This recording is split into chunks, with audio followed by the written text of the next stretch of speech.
क्या होगा अगर मैं कहूं कि टेक की दुनिया का सबसे बड़ा खजाना असल में वहां छिपा है जहां कोई देखना भी नहीं चाहता।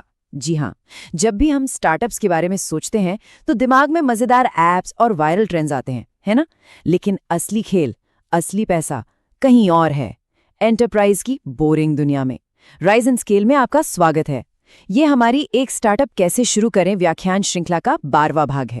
तो चलिए इस धारणा को, इस सोच को हमेशा के लिए तोड़ देते हैं। आज हम एक ऐसे सवाल का सामना करेंगे जो शायद स्टार्टअप्स की दुनिया को देखने का आपका नजरिया ही बदल दे।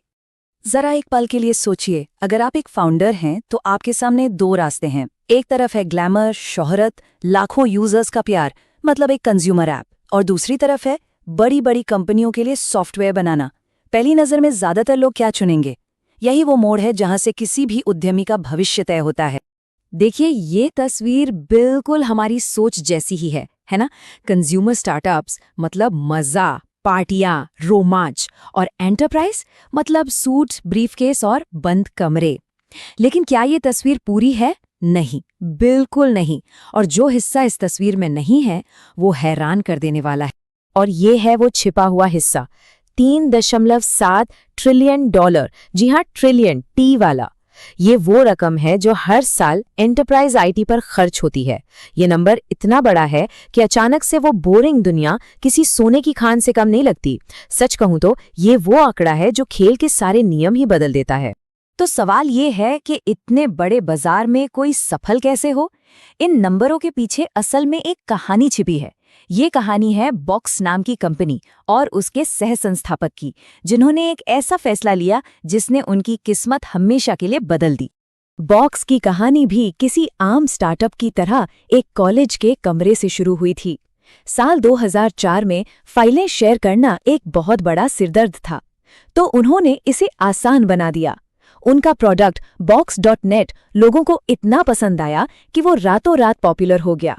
लेकिन बहुत जल्द वे एक ऐसे चौराहे पर आके खड़े हो गए जहां से एक रास्ता कामयाबी की तरफ जाता था और दूसरा गुमनामी की तरफ। बॉक्स के को फाउंडर एरन लेवी के ये शब्द उनकी मुश्किल को साफ साफ बयां करते हैं। वो बीच में फंस गए थे। उनका प्रोडक्ट आम यूजर के लिए जरूरत से ज्यादा कॉम्प्लेक्स था और बड़ी कंपनियों के लिए जरूरत से ज्यादा सिंपल। उन्हें एक रास्ता चुनना ही था, और ये एक ऐसा फैसला था जो या तो उनकी कंपनी को बना सकता था या मिटा सकता था। तो बॉक्स ने क्या किया? उन्होंने वो रास्ता चुना जिसे ज्यादातर लोग अनदेखा कर देते हैं, एंटरप्राइज का रास्ता। लेकिन ये कोई तुक्का नहीं था, ये एक बहुत ही सोची समझी चाल थी, क्योंकि उस वक्त एंटरप्राइज की दुनिया में अंदर ही अंदर एक बहुत बड़ी क्रांति हो रही थी। चलिए समझते हैं कि वो क्रांति क्या थी। पहले के जमाने में एंटरप्राइज सॉफ्टवेयर एक धीमे कछुए की तरह था, बहुत महंगा, बहुत जटिल, और जिसे खरीदने में सालों लग जाते थे। लेकिन फिर आया क्लाउड और उसने मानो उस कछुए को एक रॉकेट में बदल दिया। अब सॉफ्टवेयर तेज था, सस्ता था और दुनिया के किसी भी कोने से इस्तेमाल किया जा सकता था। खेल हमेशा के लिए बदल चुका। इस क्रांति के 3 बड़े हीरो थे। पहला, क्लाउड, जिसने कंपनियों को महंगे सर्वर खरीदने से आजादी दिलाई। दूसरा, मोबाइल, जिसने पूरे के पूरे ऑफिस को हमारी जेब में डाल दिया। और तीसरा और सबसे बड़ा हीरो, वो था आम कर्मचारी। अब बॉस या आईटी डिपार्टमेंट नहीं, बल्कि कर्मचारी खुद तय कर रहे थे कि वो कौन से टूल्स इस्तेमाल करना पसंद करते हैं। और ये स्लाइड हमें दिखाती है कि ये अवसर असल में कितना बड़ा है। मोबाइल ऐप्स और डिजिटल एडवर्टाइजिंग, जिनके बारे में हम हर रोज सुनते हैं, वे इस विशाल समुद्र के सामने एक छोटी सी लहर की तरह है। $3.7 ट्रिलियन। ये एक ऐसा बाजार है जिसे नजरअंदाज करना किसी भी उद्यमी के लिए सबसे बड़ी भूल होगी। ठीक है, तो हमने अवसर की विशालता को तो समझ लिया। अब सवाल ये है कि इस खजाने तक पहुंचा कैसे जाए। इसके लिए एक नई प्लेबुक है, एक नया नक्शा, जिसे आज के सबसे कामयाब फाउंडर्स इस्तेमाल कर रहे हैं। ये नई प्लेबुक 4 बहुत ही सरल मंत्रों पर आधारित है। पहला, टेक्नोलॉजी में हो रहे बदलावों को समझो। दूसरा, एक छोटी शुरुआत करो ताकि जीत बड़ी हो। तीसरा, कुछ ऐसा करो जिसकी कोई बड़ी कंपनी नकल न कर सके। और चौथा और सबसे जरूरी, अपने यूजर को ही सब कुछ मानो। पहला मंत्र है अवसर को सही जगह पर ढूंढना, और ये अवसर वहां छिपा होता है जहां नई तकनीक और पुराने काम करने के तरीके आपस में टकराते हैं।